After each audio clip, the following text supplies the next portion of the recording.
Hello everyone, welcome back to our student podcast channel. I'm Imelda Manda, and today we are going to discuss highlight debate issue around our university environment. Should smoking be allowed in campus area?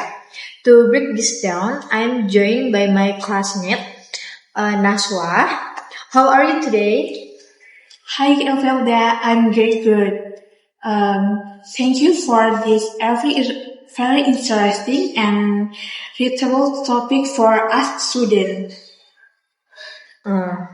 Absolutely. Now let's dive right into it. On one hand, many academic institutions are moving toward becoming completely smoke-free zone.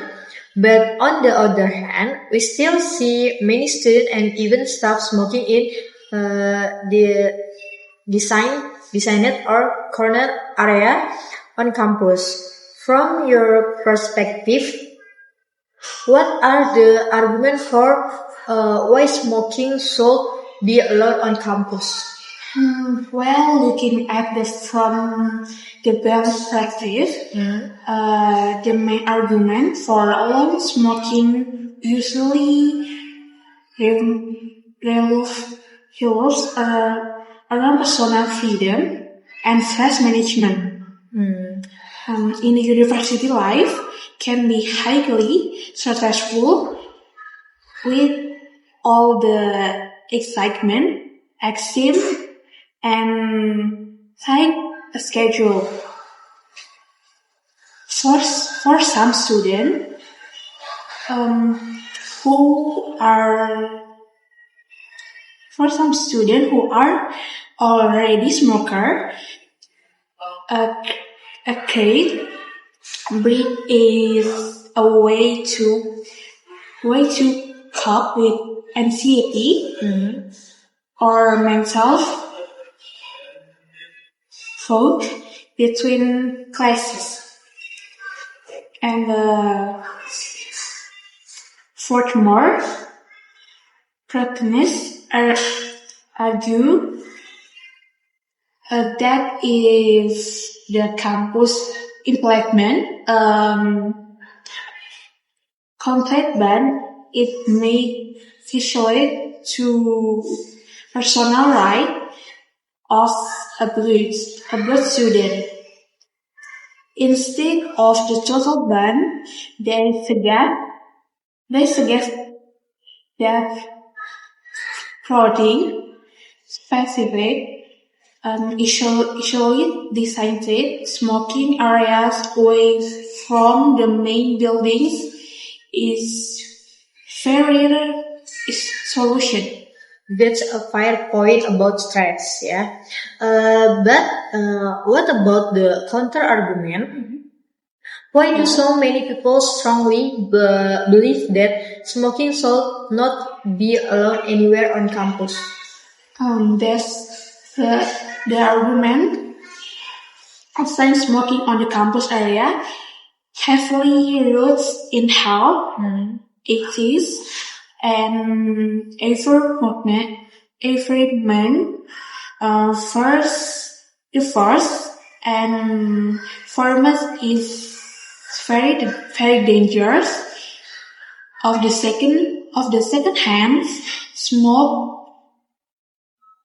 smoking student and the lecturer have the right the breathe clean air. If people smoke near hallways, cafeteria or open the gazebo, others are for to inhale toxic chemicals. A sign there will. And the second is the effect is the academic term here in the university is supposed to be had the protest help critical thinking and science, allowing smoking contact with that image. Lastly, littering is a big issue, correct?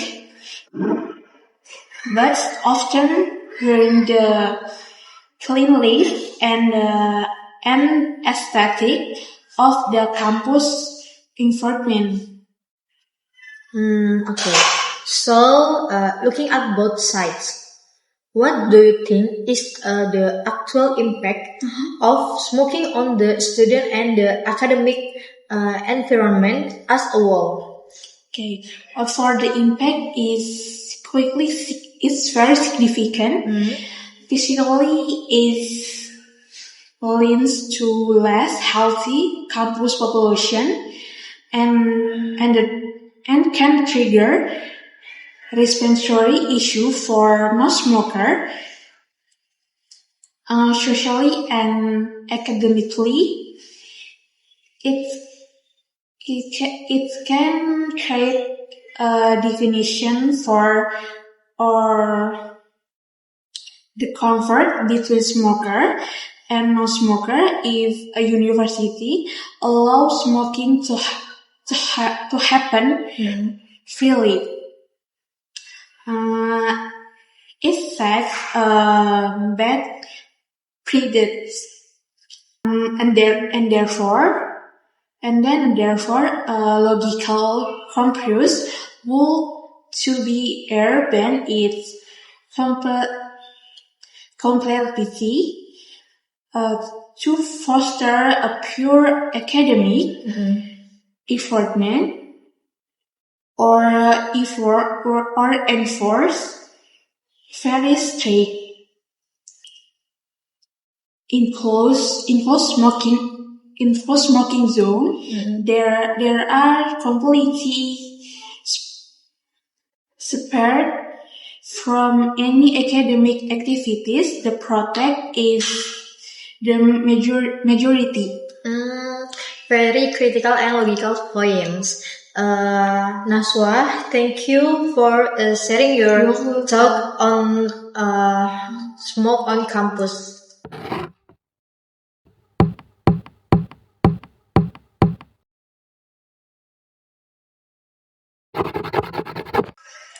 Now let's move on to our second topic. For today's podcast, for this segment, I will take over as the host, and Ivelda will be our guest speaker. We are going to tackle a very modern issue. Should artificial intelligence or AI be perfect in academic activities? Welcome, Ivelda. Hello, thanks Naswa. Glad to switch seats and discuss this incredibly relevant technology with you. AI tools like GPT or automated research have become a massive part of a student's daily life. Let's start with Brightside. What are the main advantages of using AI in our academic activities? Remember to back up our point with credible scores. Yes, absolutely. AI often tremendous benefit is used correctly. According to a research article by Zawazik Richter at AI 2019, published in the International Journal of Education Technology in Higher Education.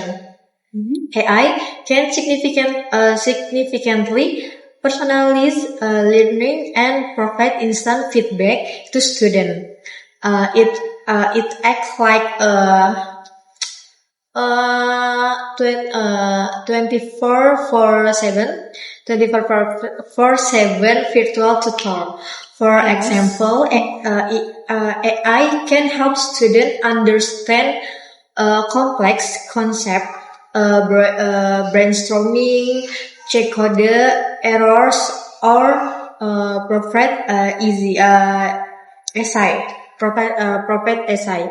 It accelerates the preliminary research phase, allowing students to access and synthesize information much faster than traditional manual searching.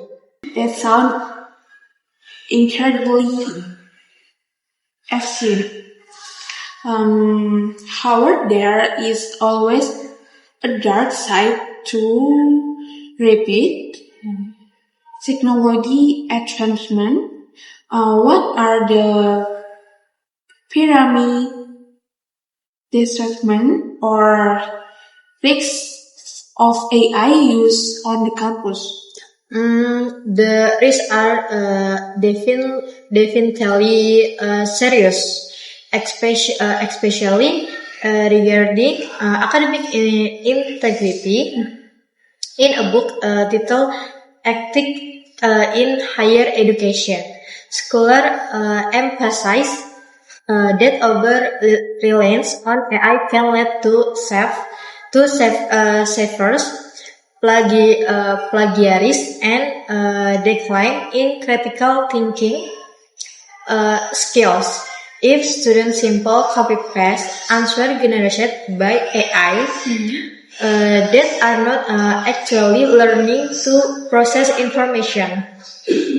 Furthermore, students from the Journal of Academic Ethics highlight the issue of AI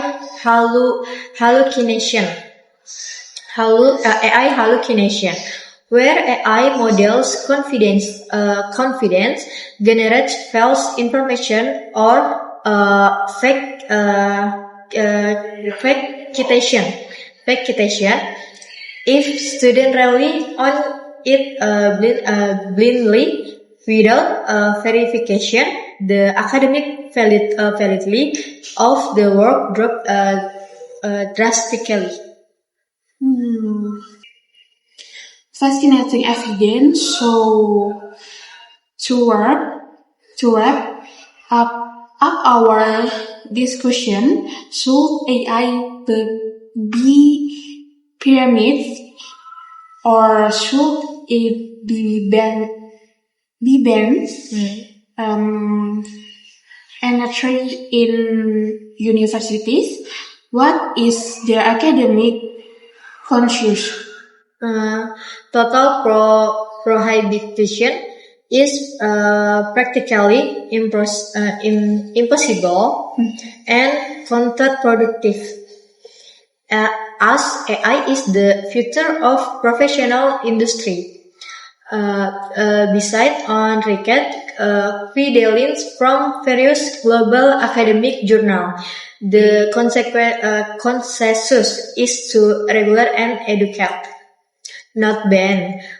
University should permit AI as a supportive tool for brainstorming or editing, but strictly forbid using it to write and write assignment. Students must be taught how to critically evaluate AI output and ask ethically. Well said is all about using technology responsibility to as in intelligence, not is realized replace it. That concludes our podcast discuss for today. Thank you for Ifelda.